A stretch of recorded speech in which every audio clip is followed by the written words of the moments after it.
Hi, I'm going to talk to you about something that's probably going to piss off a bunch of you and, well, tough. You're just going to have to either change the video or listen and see if it makes any sense. You may not like it that it makes sense, but it may make sense to you. This is about abortion. People are either pro-life or pro-choice.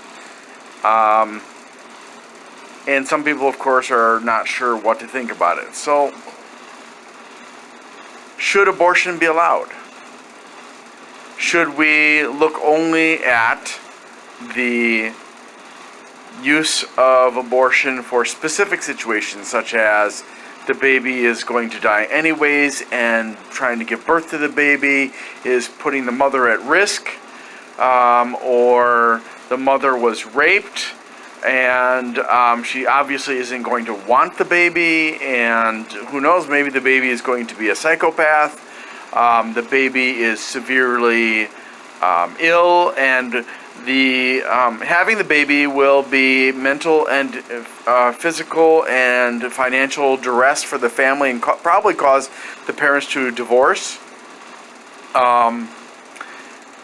Or should we say that abortion should only happen for, say, minors?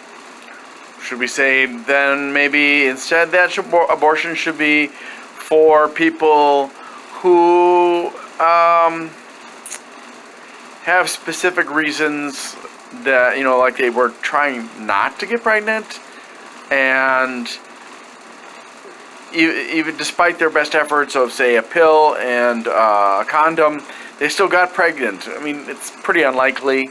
The chances are, I guess, you only get pregnancies from the condom in 1 out of 90. It's I think 3 out of 100 acts. And the pill isn't as effective as a condom, but it's close to 90 or somewhere in the area of 90% effective. So we're looking at, very, very unlikely. And if you added in spermicide on the condom, that further reduces it. If you added in another form of female contraception, like a spermicidal sponge or an IUD, the numbers go way, way down. But, what if? What if that happens? So let's talk about this. And I would welcome you to share your thoughts. But please, if you're just going to say God this and God that, I'm not going to really respond, because what can I say? What's the point in me arguing with you that God did or didn't say something? Because the only way I can do that is if God contacts me and says, yes, that's true, or yes, that's false. And, well, I don't think that's going to be happening. Okay? Right, so then I want to point out, if you are pro-life, that should be for the entire life of any person, okay? It shouldn't just be for unborn babies and embryos or fetuses. It shouldn't be, I'm pro-life until the first trimester is done, or I'm pro-life until the second trimester, or I'm pro-life until they're adults. It should be permanent, okay? You can't have your cake and eat it too, people. I'm sorry. If you are saying, well, let's not kill babies, but let's send adults off to war, let's send teenagers off to war, you're a freaking hypocrite. Okay? You're saying God doesn't want babies to be killed. Well, you're sending your kids off to war. You're a hypocrite. You're killing people. And yet you're saying, somebody else who might endure a lot of struggles and problems because of an unwanted baby, not to mention the impact on the child itself, doesn't deserve the right to abort, and yet you're going to send your child into the military? You're a hypocrite. I'm sorry. Especially if you're using God as your excuse to stop abortion. You are a hypocrite.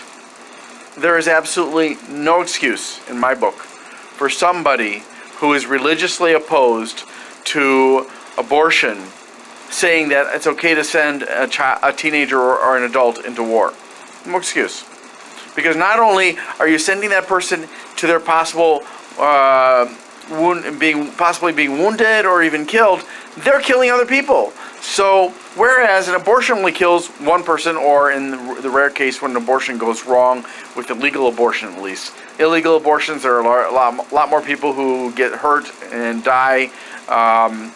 But with legal abortions, it's very rare that somebody will die or have long-lasting impact from it. But you know, if you're sending your child to the military, or allowing your child to go into the military, or your child decides to go into the military, you decide to go into the military, you're causing the death of many people. So you are a worse hypocrite, a worse person, in my opinion, than somebody who is just going to have an abortion. In addition, do you really have the right to dictate what somebody else can do? Okay? You know, and again, if you're going to be pro-life, you can't be for capital punishment, ever. Because you can't say, oh, pro-life, oh, only if they're a cute baby. But if they're a teenager or an adult and they commit murder, well, gosh, you know, it's okay to kill them. No, it's not okay. You can't have it both ways. I don't care if your whole family was slaughtered by a psychopath. I get it. You're hurting. You want revenge. You want justice. But you can't suddenly change it, because if you change that rule, then you got to change the rule about abortion. You can't have it both ways. It's not right. It's not fair. It doesn't make sense. Okay? Now, I am not just including religious people in this.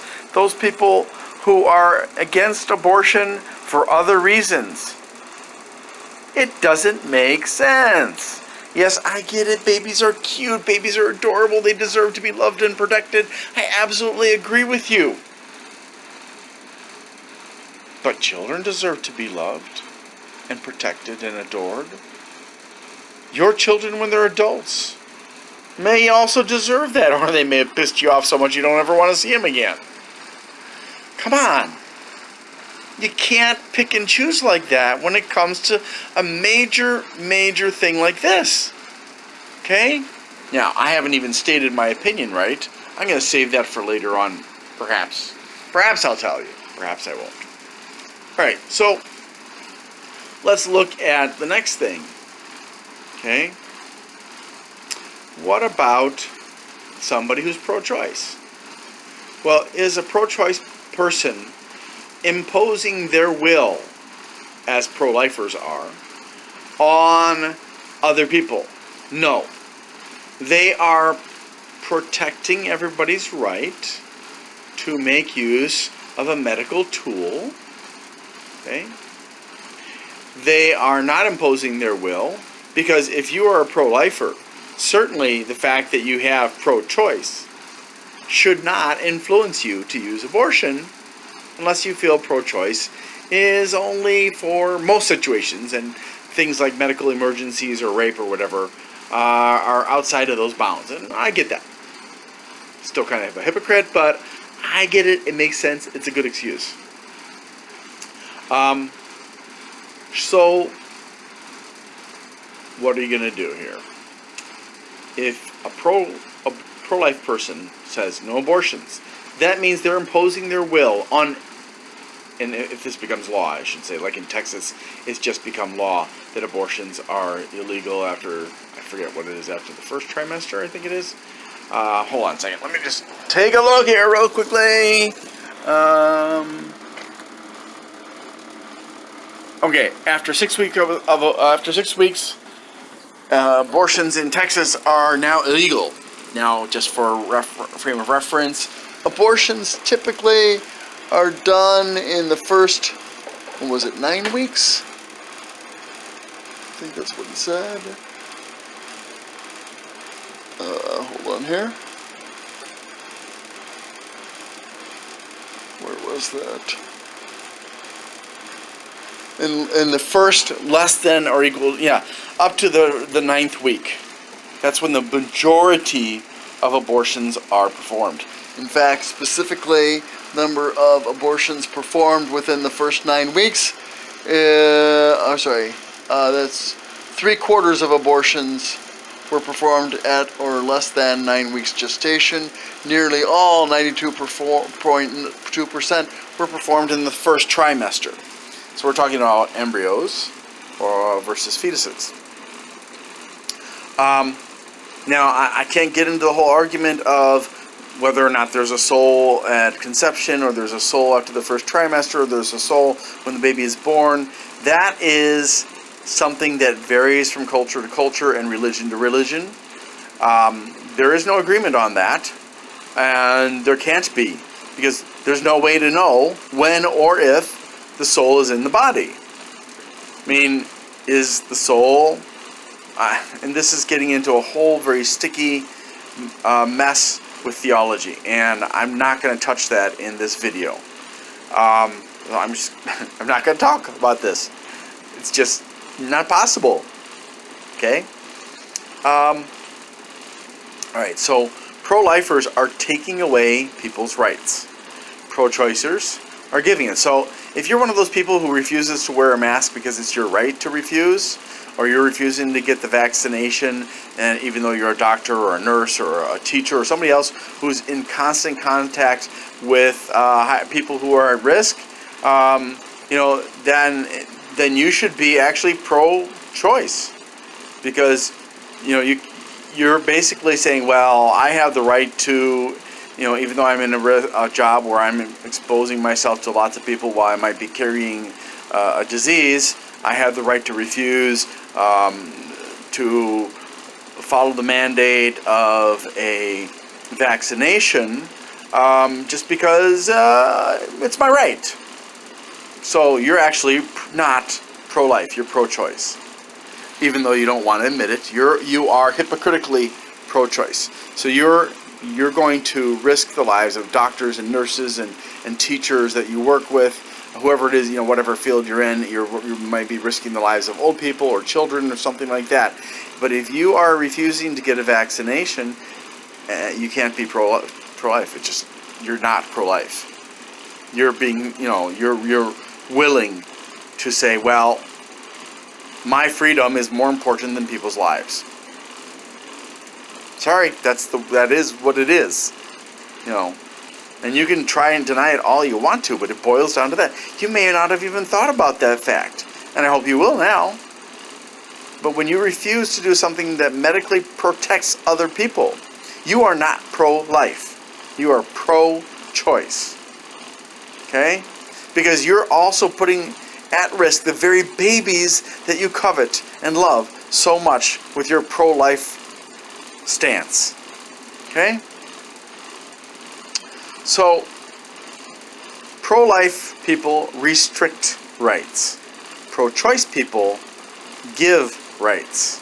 Now, let's look at this situation.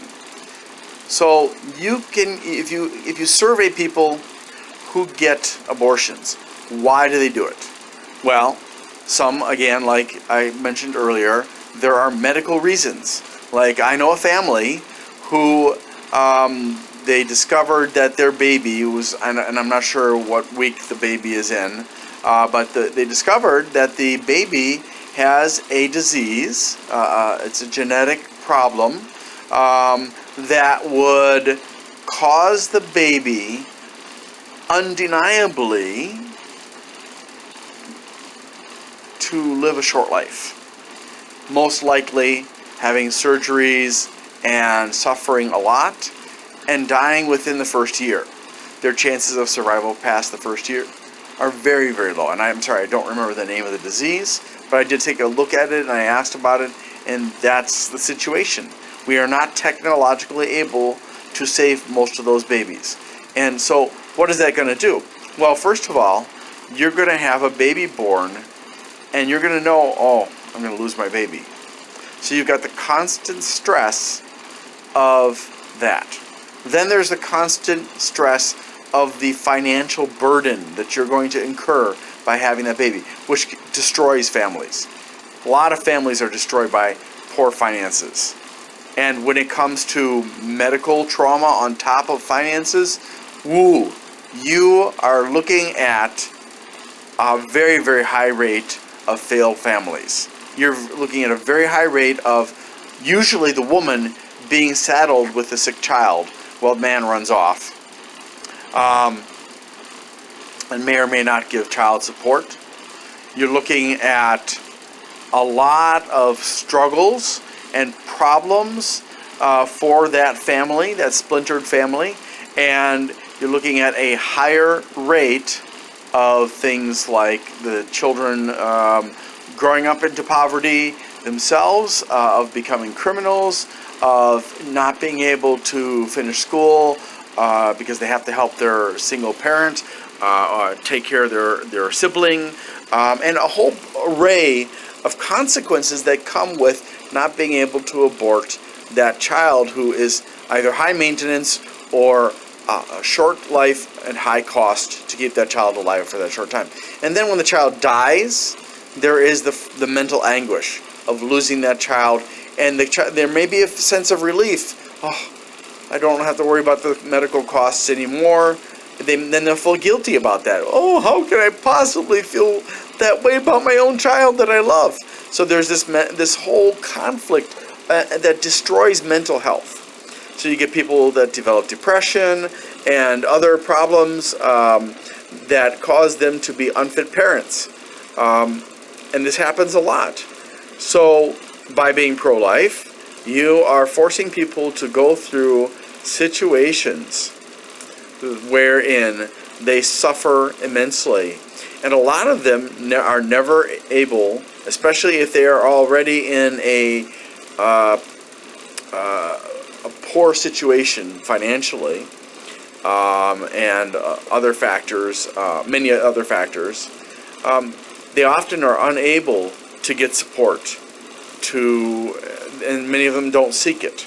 There are specific cultures and religions that look down on seeking help for mental health, such as Roman Catholic Latinos. They tend to avoid seeking help for mental health.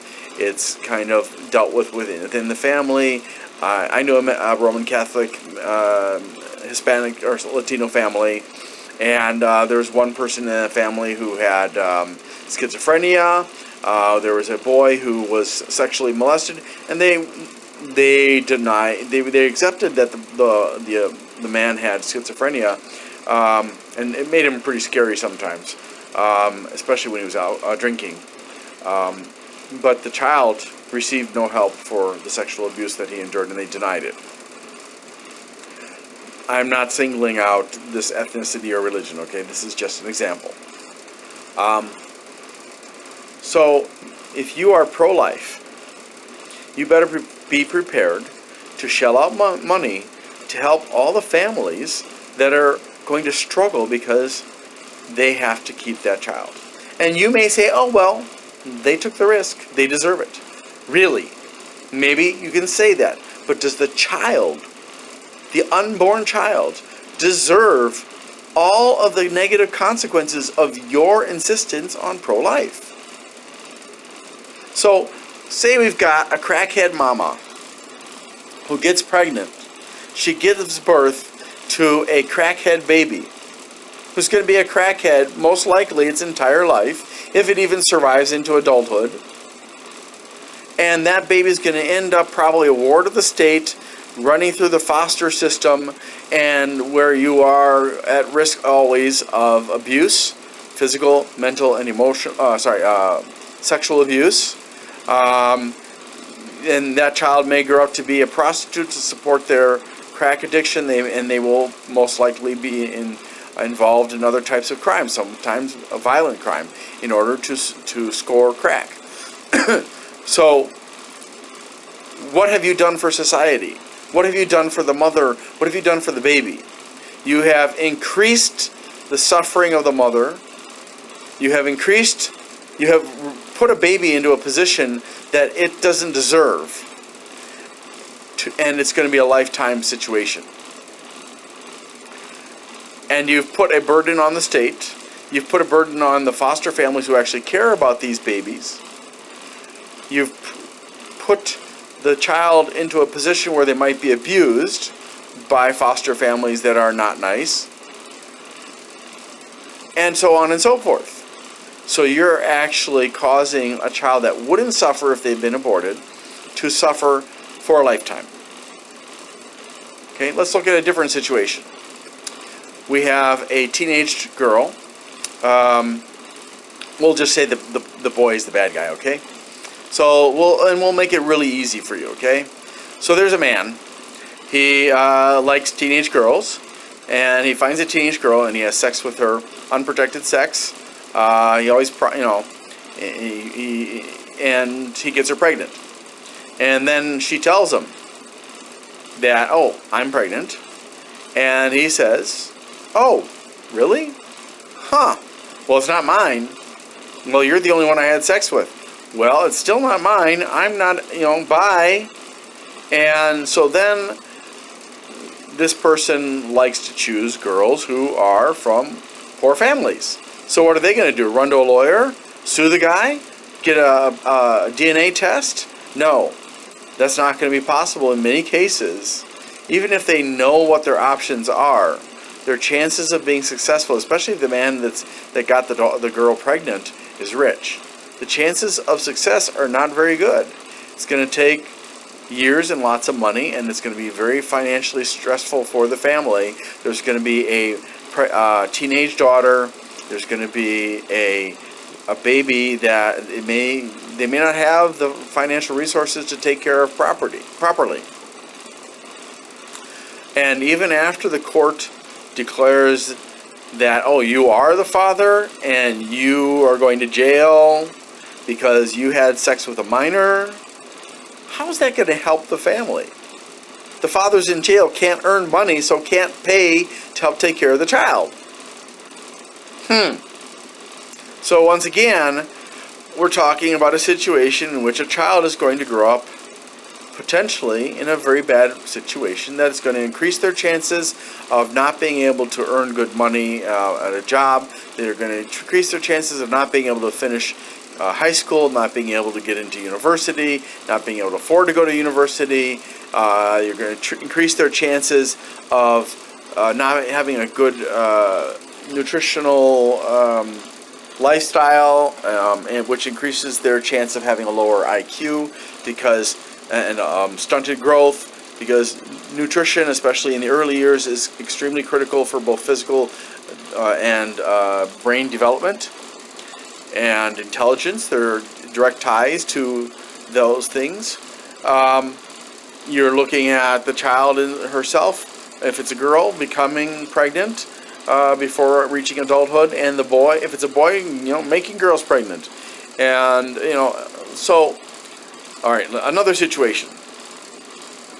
So, and I'm going to use a real example. I'm not going to say who it is. I used to know a woman, and she had more than one partner. And she got pregnant. She knew who it was. That was the daddy. And she went to the daddy, and he apparently was, for whatever reason, not interested in being part of the baby's life and not interested in financially supporting her. And for whatever reason, she didn't pursue that. She financially could have, but she did not pursue it. Instead, she went through the pregnancy and had the baby herself. It turned out that the baby had a heart defect and had to go through multiple heart surgeries. Now, in her case, she had a good job. It was a government job, so she could, theoretically at least, take care of it. But she was not, in some ways, she was not a mentally stable person. And she was a single mom. She also was a hoarder. So the child was going to be brought up in a hoarding house, which, when I saw that house, and I helped clean up a good portion of the house, there were stacks and stacks of stuff everywhere. Every room. The only place that wasn't stacked up was places that were so functional that it was more important to have the function than to have stuff stacked up there. The attic was full.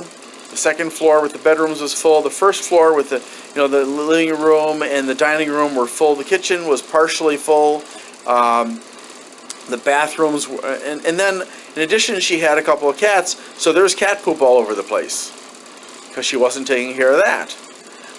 So imagine the risks of toxoplasmosis and other diseases that are potentially available because of the unhygienic conditions in the home. So, we can draw the line anywhere. We can say, okay, promiscuous ladies should suffer the consequences. We can say, oh, you know what? Let's just restrict abortion to very extreme situations, such as the child is going to be medically is going to endure a lot of suffering. It's going to be a big financial burden for the family. It will probably result in divorce and other problems. The child is the child of a rape and won't be loved by the family. The parent, the one or more or both of the parents is a psychopath. Only extreme situations should be allowed to consider abortion. And that makes sense. And to be honest, that's usually the way I think about it myself. We should just limit it to extreme situations. But in talking about this with you, in sharing my thoughts on this, I've come to realize that there are other situations where really abortion is an important option. Now, would I want a child to grow up being the child of a prostitute, given what I know about prostitutes and how they have been groomed and abused by their pimps? And how most likely, once the child gets old enough, it will also be groomed and abused by the pimp and turned into a prostitute or gigolo. So, no. It's a form of slavery. No. So, a lot of people who say no to abortion, they do it because of medical reasons. They do it because they can't financially support a baby, and they don't want the baby to be brought up in an environment of suffering, of lack. A lot of them choose abortion because they're not emotionally prepared to handle the burden. Some of them choose it because of multiple factors. They themselves may be not just financially struggling, but also they may have medical illnesses or psychological illnesses that make them a bad choice for parenting. And I think that's a very responsible decision to say, you know what, I am not mentally or physically going to be able to do a good job as a parent. There are a lot of people who have children and they're horrible, horrible parents, and they create psychopaths and other kinds of people with serious mental illnesses. And it's not fair to the children. But you can say, okay, well, let them go into the adoption system. Do you know the ratio of children that get adopted? Do you know how unlikely it becomes and at what age that a person will be adopted instead of living in an orphanage as they get older? Because most families want babies. So once you get a child that's in elementary school, we see a big drop in their desirability for families. Once they get into high school, then it drops a lot more. And if the child has been bouncing from home to home or has been abused, the desirability is even less because they are a handful, because they are emotionally detached. They're afraid to connect to somebody because they've been bounced so many times. They're afraid because of abuse. They figure they're just going to be bounced to another place anyways, so they will misbehave. There are a whole lot of issues. There was a book by David Gerald called The Martian Child, I believe, and this is based on his own real-life adoption of a boy who had been bounced from home to home and had severe mental health needs because of the insecurities brought on by that situation. So, and all the struggles that he went through, even though he was already a kind of a famous author at that point, it talks about some of the struggles that he experienced, and I would recommend the book over the movie, definitely, because the book is closer to what he experienced. And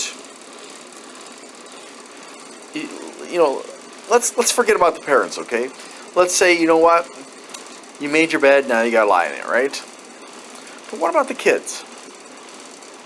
What about the kids? What are we doing to them? What percentage of families with an unwanted pregnancy are poor families that can't really properly take care of another mouthful? What percentage of them have criminals in the home? What percentage of them are in ghettos or dangerous neighborhoods where there's a high chance that they're going to end up becoming criminals themselves?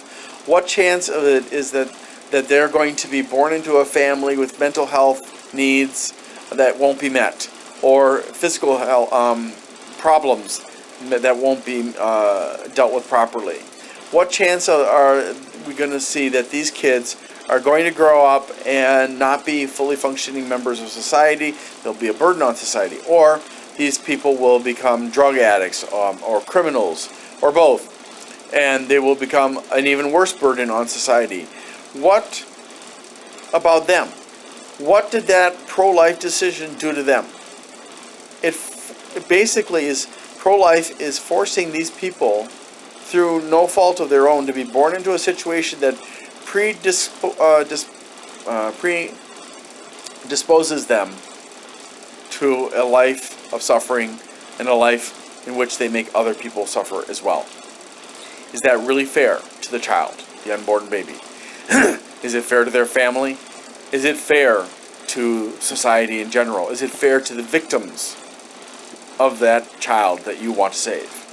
Are you going to devote your excess cash, instead of going on trips around the world, flying in cruise ships, having a summer home, are you going to devote your excess cash to helping the families that you have refused to allow to have abortion? Okay? I don't know about you, but in talking about this, in thinking about the consequences of pro-life and pro-choice, I don't really feel that you or I have the right to dictate who can or can't have an abortion. Yes, there are some situations I think that probably an abortion should not be an allowed thing. Like if somebody's just using it as another form of contraception. Oh, pregnant again, time to every month or whatever. That's ridiculous. Okay?